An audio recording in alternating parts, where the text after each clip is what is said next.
चीन ने ईरान के लिए एक बहुत बड़ा कदम उठाया है, बहुत बड़ा फैसला कर लिया है। देखिए जो खबरें आ रही हैं सूत्रों के मुताबिक, उसके हिसाब से चाइना का नानचांग 101 ये डिस्ट्रॉयर शिप है, इसे चाइना ने अरब सागर में भेज दिया है। अरब सागर में अब्राहम लिंकन के करीब भेज दिया है, सूत्रों के मुताबिक इस तरह की खबर आ रही है। देखिए ये जो नानचांग शिप है चाइना का, ये बेहद घातक शिप माना जाता है और इसके लिए कहा जाता है कि ये जो है दुनिया के सबसे शक्तिशाली युद्धपोतों में से यानी डिस्ट्रॉयर्स में से एक है। हमने देखा पिछले 6 महीने में चीन ने कई बड़े कदम उठाए हैं ईरान की मदद करने के लिए। आपने तस्वीरें देखी होंगी किस तरह से 16 कार्गो जेट्स जो है वो तेहरान में लैंड करते हैं और जिसमें ये कहा गया कि जो है काफी सारे हथियार आए हैं ईरान के लिए। ये कहा गया कि चाइना ने अपना डिफेंस सिस्टम भी दे दिया है ईरान को, जो कि ईरान ने कई जगह तैनात भी कर दिया। इस तरह की खबरें आई। हालांकि इस बात को लेकर अभी भी एक दिलचस्पी बनी हुई है कि आखिर वो कौन से हथियार हैं जो चीन ने सप्लाई किए ईरान को। इस तरह की तमाम अटकलें हैं। डिफेंस सिस्टम की बात हुई, कई मिसाइल्स की बात हुई। ये बात तो साफ हो चुकी है कि जो एंटी शिप मिसाइल्स हैं वो चाइना ने प्रोवाइड की ईरान को, जो कि फारस की खाड़ी में कई जहाजों पर तैनात कर दी गई और उनका टेस्ट भी किया है ईरान ने फारस की खाड़ी में, जो मिसाइल टेस्ट हुए। लेकिन अब इस बीच जो ये खबर है ये बेहद कान खड़े करने वाली खबर है अमेरिका के लिए।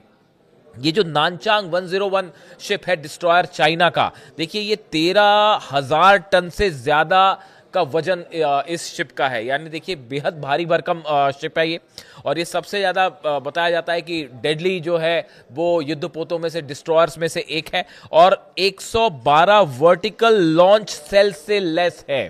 देखिए इसमें 112 वर्टिकल लॉन्च सेल्स हैं। मैं आपको आसान भाषा में समझाऊं कि ये वर्टिकल लॉन्च सेल्स क्या होते हैं। किसी भी जहाज में जो डिस्ट्रॉयर्स होते हैं उसमें जो मिसाइल्स फायर होती है, देखिए जहाज में से वर्टिकल मिसाइल्स निकलती हैं जो कि सीधा शिप से लॉन्च होती हैं।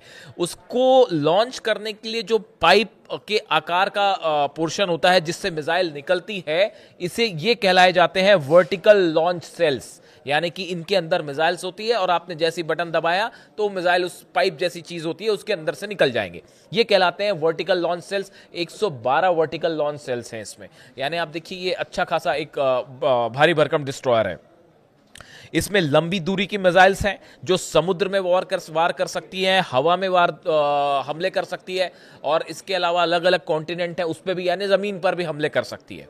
अब देखिए ये सब मैं क्यों बता रहा हूँ, ये इसलिए अहम है क्योंकि कई सारे जो नेवी से जुड़े एक्सपर्ट्स हैं, वाटर जो वॉर्स होते हैं इनसे जुड़े जो एक्सपर्ट्स हैं, मैरीटाइम एक्सपर्ट्स हैं, उनका कहना ऐसा है कि क्या चाइना ने इशारों इशारों में अमेरिका को यह संदेश दे दिया है कि अगर अब्राहम लिंकन से किसी भी तरह का हमला होता है ईरान पर तो पीछे से चाइना मदद के लिए खड़ा है, और अगर आपके डिस्ट्रॉयर्स हैं तो हमारे भी डिस्ट्रॉयर्स वहां पे तैनात हैं। इसका संदेश ये माना जा रहा है। देखिए ये जो जहाज है ये अरब सागर में अक्सर प्रैक्टिस करता है और हिंद महासागर में भी होता है, इस तरह से इसका वो होता है। लेकिन इस समय फिलहाल जो हालात हैं इसमें ओमान की खाड़ी में जो इलाका ओमान की खाड़ी का है ये बेहद अहम हो गया है। पहले जो अब्राहम लिंकन है वो ओमान की खाड़ी में ही था, फारस की तरफ आगे बढ़ रहा था, लेकिन उसके बाद जिस तरह से मिसाइल परीक्षण हुए एक के बाद एक फारस की खाड़ी में, इसकी वजह से अब्राहम लिंकन को पीछे आना पड़ा, अरब सागर में आना पड़ा। अब ये भी अरब सागर में है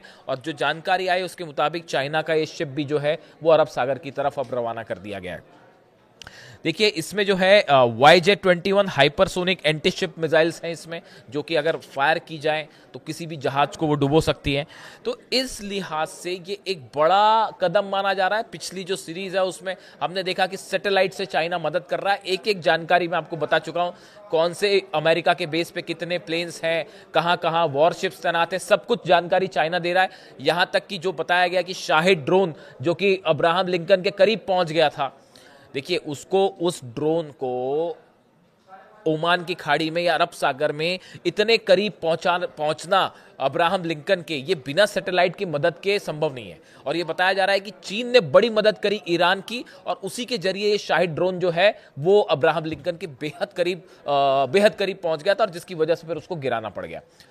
मैसेज साफ है कि ईरान के जो ड्रोन्स हैं वो सीधा अब्राहम लिंकन तक अब जा सकते हैं। इसमें बड़ी भूमिका जो है वो चीन की है, जैसा बताया जा रहा है। अब देखिए, आखिर चीन ने ये इतना बड़ा स्टेप ईरान के लिए क्यों लिया है, ये समझना बेहद ज़रूरी है। देखिए, वेनेजुएला से जो ऑयल सप्लाई हो रहा था चाइना को, चाइना का बड़ा ऑयल का मार्केट था जो कि वेनेजुएला से जा रहा था, अमेरिका ने उसे रोक दिया।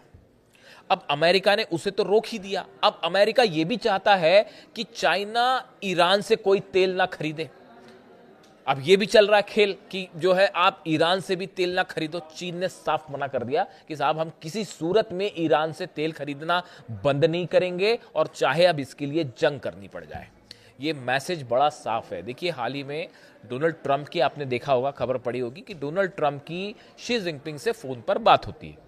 फोन पर बात हुई, फोन पर बात होने के बाद डोनाल्ड ट्रंप ने अपने बयान जारी किए। उनका जो सोशल मीडिया हैंडल है उस पर उन्होंने बयान जारी किया, और उसमें उन्होंने कई सारी बातें कही कि चीन के साथ जो है कई मुद्दों पर बात हुई। इसमें ईरान का भी जिक्र था कि हमने ईरान को लेकर डिटेल में बात की है, और ऐसे कई मुद्दे हैं जिनको लेकर बात हुई कि उन्होंने बड़ी लंबी लिस्ट गिनाई। लेकिन उसके बाद चीन की तरफ से, जो चीन का मुखपत्र है ऑफिशियल, उसमें जो बयान आया या चीन की तरफ से ये कहा गया कि अमेरिका के साथ या डोनाल्ड ट्रंप के साथ इन मुद्दों पर बहुत ज्यादा विस्तार से बात नहीं हुई है, और ना ही जो उन्होंने लिस्ट गिनाई इसमें कई मुद्दे ऐसे हैं जिन पर चीन ने कहा कि कोई बात नहीं हुई। यानी एक प्रकार से ट्रंप के जो दावे थे उनका बड़ा खंडन किया चाइना ने अपने बयान में। अब देखिए, सवाल यह है कि आखिर फारस की खाड़ी और ईरान, ये दोनों चीन के लिए इतने इंपॉर्टेंट क्यों हैं? उसकी बड़ी वजह है कि चीन का 50% ऑयल जो है वो फारस की खाड़ी से आता है, और यही वजह है चीन ये चाहता है कि किसी भी सूरत में फारस की खाड़ी में हालात ना बिगड़े, शांति रहे, तो बिजनेस अच्छे से चल सकता है, तेल का व्यापार चल सकता है। और अगर हालात खराब होते हैं तो पूरी शक्ति के साथ मदद की जाए ईरान की, ताकि ईरान में किसी तरह का सत्ता परिवर्तन ना हो। एक तो देखिए, चाइना जो है वो मजबूती से अली खामेनी साहब के साथ खड़ा हुआ है। उसकी बड़ी वजह है कि वो चीन नहीं चाहता कि ईरान में सत्ता परिवर्तन हो, क्योंकि जो है वरना ऑयल सप्लाई मुश्किल में पड़ सकती है, जैसे कि वेनेजुएला में हुआ वैसे ही। इसीलिए चाइना ने अपने एंटी शिप मिसाइल्स भेजे ईरान के पास, और खास तौर पर फारस की खाड़ी में जो एग्रेसिव पोस्चर लिया ईरान ने, और लगातार जो मिसाइल्स फायर की गई, ड्रिल्स की गई, उसमें कई बैलिस्टिक मिसाइल्स के टेस्ट हुए। यानी ऐसा कोई दिन नहीं गया जिस दिन फारस की खाड़ी में जो है वो ईरान ने कोई मिसाइल न दागी हो। इसका नतीजा ये है कि अमेरिकन नेवी को ये रिक्वेस्ट करनी पड़ी कि भाई आप मिसाइल दाग रहे हैं, टेस्ट कर रहे हैं, जरा संभल के कीजिए, हमारे किसी जहाज पर न गिर जाए। सेंटकॉम की तरफ से इस तरह की जो है बयान आए।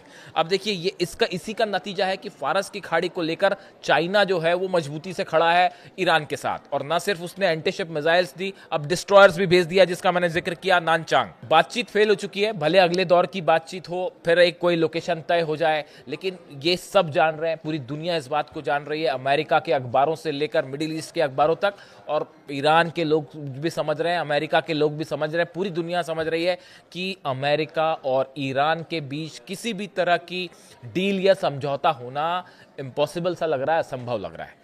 ईरान किसी सूरत में अपना न्यूक्लियर एनरिचमेंट का अधिकार नहीं छोड़ेगा, साफ कह चुका है। मिसाइल प्रोग्राम पर बात करने को तैयार नहीं है। जो प्रॉक्सीज हैं उनको भी मदद करने, उनको भी जो अमेरिका ने कहा कि आप इनकी मदद छोड़ दीजिए, ईरान इसके लिए तैयार नहीं। ईरान ने साफ कहा है कि हम हिजबुल्लाह के साथ खड़े। तो ऐसी सूरत में अब बातचीत हो तो किस मुद्दे पर बातचीत हो और कैसे किसी आप सॉल्यूशन तक पहुंचे, कोई सवाल ही नहीं है उसका कोई नतीजा निकलने का।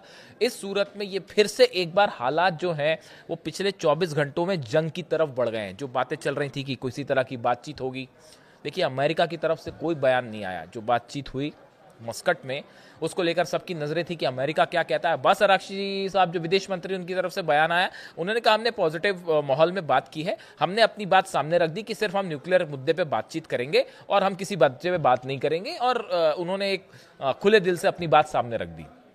ईरान ने हमेशा ऐसे ही किया है कि जो कह रहा है वही करता है ईरान, और वही बात सामने भी रखी। लेकिन अभी तक अमेरिका की तरफ से कोई रिएक्शन नहीं आया, बल्कि हुआ ये कि जैसे ही बातचीत खत्म हुई, डोनाल्ड ट्रंप की तरफ से आदेश आ गए और उन्होंने जो भी ईरान के साथ बिजनेस कर रहे हैं उन पर 25% टैरिफ लगा दिया। ये इस बात का प्रमाण है कि भाई साहब ये बातचीत जो है फेल हो चुकी है। अब ये एक प्रकार से इसको अनाउंसमेंट माना गया कि जैसी अगर बातचीत सफल होती दिखाई देती तो ट्रंप कतई टैरिफ की बात नहीं करते ईरान पे। इसीलिए एक्सपर्ट से मान के चल रहे हैं कि वो पहले से ये कहा जा रहा था कि डील किसी नतीजे पे नहीं पहुंचे। अब इन हालात में बताया ये जा रहा है कि जैसा मैंने अपने पिछले वीडियो में भी बताया था कि अगर ईरान पर हमला होता है तो उसमें बड़ी भूमिका होगी अमेरिका की सबमरीन्स की। और यह कहा जा रहा है कि हो सकता है अमेरिका अपने सबमरीन से टॉम हॉक मिसाइल से ईरान के ठिकानों पर हमला कर सकता है। फाइटर जेट्स अंदर जाएंगे तो मुश्किल है, S-400 भी हो सकता है, चाइनीज डिफेंस भी हो, और उसके बाद फिर वो फाइटर जेट एक भी गिरा अगर F-35 या F-16 बड़ी खबर बनेगी। ऐसी सूरत में माना जा रहा है कि टॉमहॉक मिसाइल से हमला हो सकता है सबमरीन से, या फिर अब्राहम लिंकन तो है ही, अब्राहम लिंकन से भी टॉमहॉक मिसाइल से F-16 या F-35 क्रॉस करेंगे, इसकी संभावना बेहद कम नजर आ रही। तो अब मिसाइल से हमला होता है, इस सूरत में समंदर में बड़ी जंग हो सकती है। और यही वजह है जो चीन ने जो एंटी शिप मिसाइल्स भेजे कार्गो जेट से, चाइना ने अपना जो है नानचांग भेज दिया है 101 मदद के लिए। कई और चीन के डिस्ट्रॉयर्स जो प्रैक्टिस करने साउथ अफ्रीका गए थे वो अभी वापस ही नहीं पहुंचे हैं, वो रास्ते में मंडरा रहे हैं। ये भी देखिए, रूस और चीन दोनों की ईरान के साथ बड़ी जो एक्सरसाइज हुई साउथ अफ्रीका में, उसके बाद जो डिस्ट्रॉयर्स वहां गए थे प्रैक्टिस के लिए वो अभी वापस नहीं पहुंचे, वो रास्ते में ही है। उनको चाइना और रशिया दोनों ने रास्ते में रखा है कि भाई जरूरत पड़ जाए तो जो है वो अगर जंग हो जाती है तो इस बार मदद की जाए ईरान की, ये फैसला हो चुका है। इस सूरत में चीन और रूस दोनों मजबूती के साथ खड़े हैं और इसीलिए कहा जा रहा है कि इस बार जंग हुई तो ये जंग जो है पूरे मिडिल ईस्ट से एक बड़े युद्ध की शुरुआत होगी। अब इससे जुड़ा जो भी अपडेट होगा मैं आप तक पहुंचाऊंगा। वीडियो कैसा लगा कमेंट करके बताइए। Thank you so much.